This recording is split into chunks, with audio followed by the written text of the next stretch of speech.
వ్యవసాయ యోగ్యం కాని భూములు అంటే రాళ్ళు రప్పలు గుట్టలు రోడ్లలో పోయిన వాటికి లేదా మైనింగ్ చేస్తున్న భూములకు లేదా నాలా కన్వర్షన్ రియల్ ఎస్టేట్ వెంచర్ తీసుకున్న భూములు అదేవిధంగా రైతుల నుంచి ప్రభుత్వం సేకరించిన భూములకు రైతు భరోసా వర్తింపజేయము. ఎలాంటి గందరగోళం ఉండాల్సిన పని లేదు. రాళ్ళు రప్పలు గుట్టలు రోడ్లకు అదేవిధంగా పరిశ్రమలకు లేదా రియల్ ఎస్టేట్ వెంచర్లుగా మారిన భూములకు రైతు భరోసా ఇవ్వబడదు. దీనికి సంబంధించి మా రెవెన్యూ అధికారులు గ్రామాల వారీగా సమాచారాన్ని సేకరించి గ్రామ సభల ద్వారా ప్రజలకు వివరించడం జరుగుతుంది.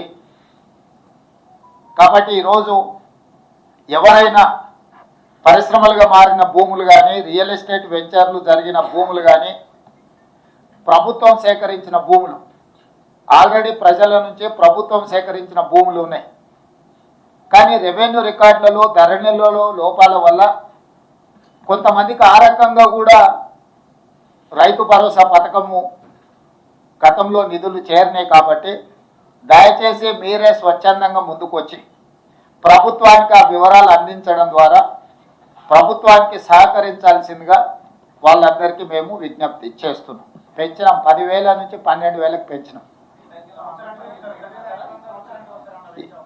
ఇప్పుడు వెసులుబాటును ఆర్థిక పరిస్థితులు మనకున్న వెసులుబాటును బట్టి 10,000 నుంచి 12,000 రూపాయలకు పెంచుకోవడం జరిగింది.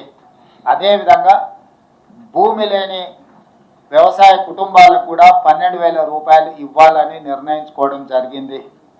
ప్రభుత్వానికి ఉన్న ఆదాయ వనరులను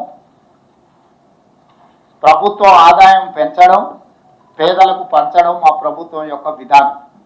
ఎంత వెసులుబాటు ఉంటే అంత వెసులుబాటుతోటి రైతులకు మేలు చెయ్యాలన్నదే మా ఆలోచన.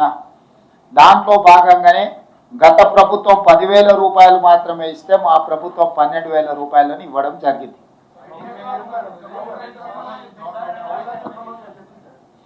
ఆ విషయాల మీద గతంలో చాలా చర్చలు జరిగినాయి.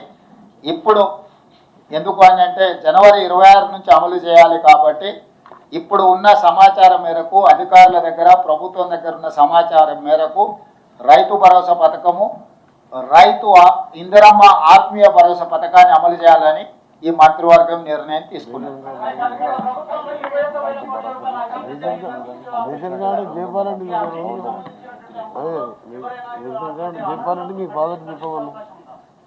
ఇప్పుడు గతంలో ఏం జరిగిందో దాని వెనక్కి వెళ్తే కేసీఆర్ కుటుంబము 1000 సంవత్సరాలు జైలు శిక్ష అనుభవించాల్సి వస్తుంది.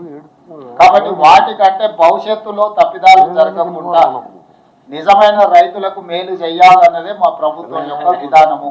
కాబట్టి ఈరోజు ఒక మంచి నిర్ణయం ఈ మంత్రివర్గ సమావేశంలో తీసుకున్నాం. కాబట్టి మీడియా మిత్రులకు కూడా నా సూచన, అనవసరమైన అంశాలు అనవసరమైన వివాదాలకు తావియ్యకండి. స్పష్టంగా మళ్ళీ నేను చెప్తున్నా, వ్యవసాయ యోగ్యమైన ప్రతి ఎకరాకు రైతు భరోసా వస్తుంది.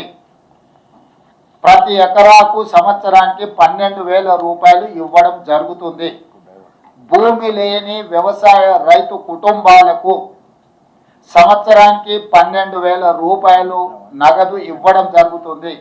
ఆ పథకం పేరు ఇందిరమ్మ ఆత్మీయ భరోసా. రేషన్ కార్డులు జనవరి 26 నుంచి రేషన్ కార్డులు లేని వాళ్లకు రేషన్ కార్డులు ఇవ్వడం జరుగుతుంది.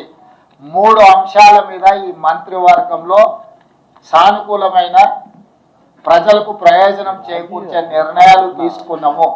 మీడియా మిత్రులు ఈ 3 అంశాలను ప్రజలకు చేరవేయాల్సిందిగా కోరుకుంటూ మీ అందరి దగ్గర సెలవు తీసుకుంటున్నాను.